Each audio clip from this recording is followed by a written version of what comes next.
Several years ago, I had the opportunity to be a missionary in Tennessee, and I learned a lot in my time out there. Even though you're wearing a long skirt, it can still fly up over your head in front of a large group of guys. When they say, tastes like chicken, it really does apply to squirrel. Someone says, well, bless your heart, it's usually not a good thing. And a bike with the name of Old Rusty probably isn't the best match for the hills of Tennessee. Speaking of Old Rusty, I had a lot of character building experiences with that bike.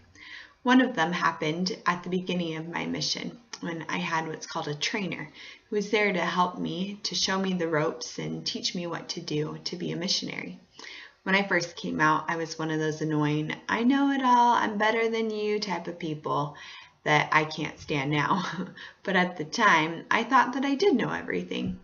And so my trainer would try and tell me different things and give me advice. One of those things is that when you ride a bike in a skirt, you have to take extra precautions.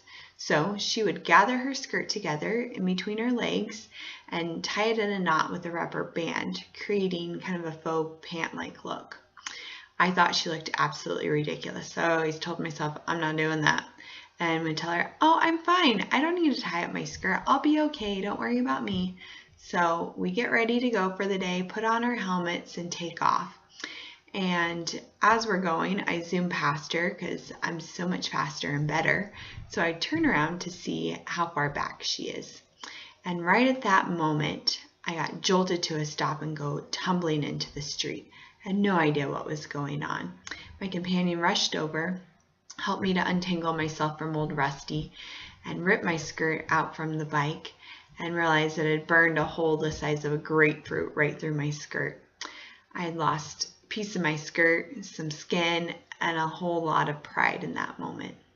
Looking back later on, I realized that my trainer wasn't there to make me look silly or to make me do things that had no point or wasn't going to help me in the end. She was there to teach me from her experiences, to teach me so that I didn't have to have the hard experience of trial and error myself. She had learned the importance of tying up her skirt, and so she tried to pass that on to me. But in that moment, I wasn't humble enough. So going forward, I try and make sure that I'm humble enough to listen to those that are in charge.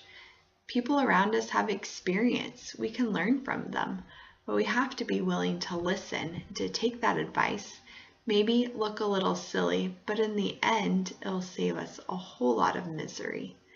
So either be humble or get humbled.